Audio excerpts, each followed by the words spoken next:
Assalamualaikum warahmatullahi wabarakatuh. Saya Mutia Alfarahmasari dari kelas C Informatika dengan NIM 12570500127. Saya akan menyelesaikan tugas mata kuliah pengenalan informatika.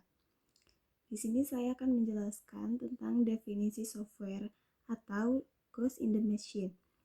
Software adalah kumpulan instruksi atau program yang memberitahu komputer bagaimana harus beroperasi dan menyelesaikan tugas tertentu. Ia tidak berwujud secara fisik, berbeda dengan hardware yang bisa disentuh.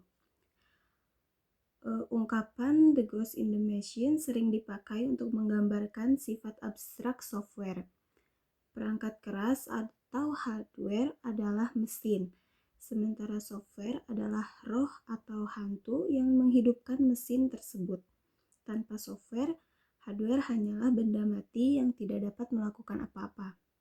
Jadi sederhananya, software adalah jiwa atau roh yang tidak terlihat, abstrak, dan instruksi digital.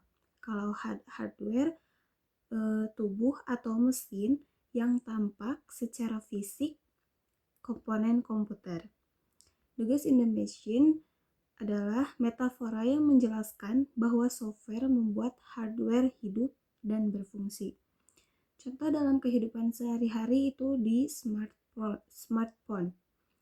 Hardware itu mesin atau tubuh, yaitu layar, baterai, kamera, dan prosesor. Kalau softwarenya, ghost atau roh, sistem operasi, Android atau iOS, aplikasi WhatsApp, Instagram, dan game. Tanpa software, smartphone hanya seperti batu canggih yang tidak bisa digunakan.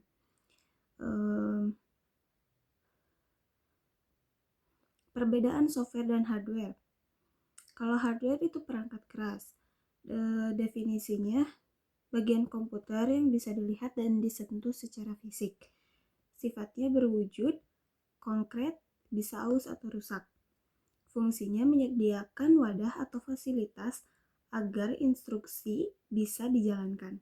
Contohnya CPU, monitor, keyboard, mouse, printer, RAM, dan hard disk. Software itu adalah perangkat lunak. Definisinya, kumpulan instruksi, program, atau data yang memberitahu hardware apa yang harus dilakukan. Sifatnya tidak berwujud, abstrak, hanya tersimpan dalam bentuk kode atau biner. Fungsinya mengendalikan dan mengatur hardware supaya bisa menyelesaikan tugas. Contohnya sistem operasi, Windows, Linux, Android, aplikasi, MS Word, Photoshop, WhatsApp, game. Perbedaan utama dari aspek itu ada bentuk. Bentuk hardware itu fisik dan bisa disentuh. Kalau software itu abstrak, hanya berupa data atau kode. Kalau kerusakan, hardware itu bisa rusak secara mekanis. Kalau software bisa error atau korup tapi tidak rusak fisik. Ketergantungan. Kalau hardware itu tidak berguna tanpa software. Kalau software tidak bisa dijalankan tanpa hardware. Contohnya keyboard, monitor, CPU itu untuk hardware. Kalau untuk software itu Windows, Chrome, dan WhatsApp.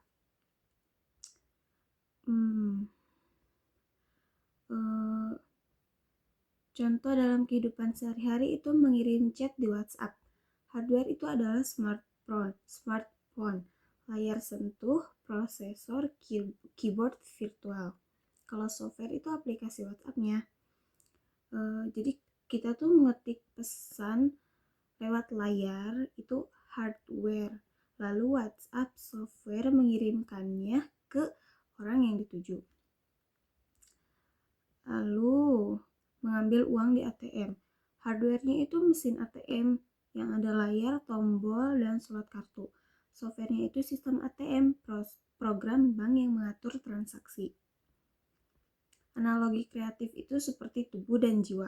Hardware itu tubuh yang termasuk organ, tangan, dan kaki. Kalau software-nya itu jiwa, pikiran, dan perintah yang menggerakkan tubuh. Tanpa jiwa, tubuh tak bernyawa. Tanpa tubuh, jiwa tak bisa berwujud. Nah,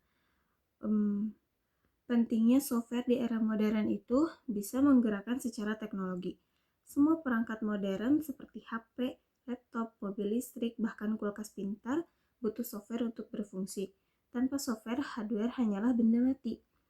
Terus ada juga gunanya untuk mendukung aktivitas sehari-hari, seperti chattingan di WhatsApp, belanja online, di Shopee, Tokopedia, dan sebagainya. Transportasi seperti Gojek, Grab, dan segalanya. Terus belajar online juga ada dari Google Chrome. Software membuat hidup lebih efisien dan cepat. Kesimpulannya, di era modern, software adalah otak penggerak peradaban digital. Tanpa software, kita tidak akan punya internet, aplikasi, media sosial, atau teknologi canggih lain yang saat ini sudah menjadi bagian hidup sehari-hari. Contoh nyata peran software di bidang tertentu ada di pendidikan. Software itu ada Google Classroom, Zoom, Moodle, Duolingo. Manfaatnya itu memungkinkan pembelajaran jarak jauh atau online learning. Terus membantu guru membuat materi interaktif. Terus ada membuat akses pendidikan global, misalnya kursus online gratis. Nah,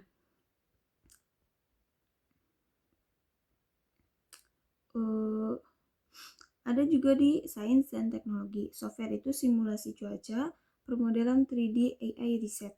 Manfaat itu meneliti iklim, gempa, dan prediksi bencana. Lalu membantu desain pesawat atau roket dengan simulasi. Lalu ada mempercepat penemuan obat dan teknologi baru. Kesimpulan, software hadir di hampir semua aspek kehidupan, dari belajar, bekerja, berobat, hingga hiburan. Tanpa software, dunia modern tidak akan bisa berjalan seefisien dan secanggih sekarang. Mungkin sekian penjelasan materi tentang The Ghost in the Machine dari saya. Mohon maaf sebanyak-banyaknya bila masih ada kekurangan kata, salah kata, dan salah semacamnya. Terima kasih.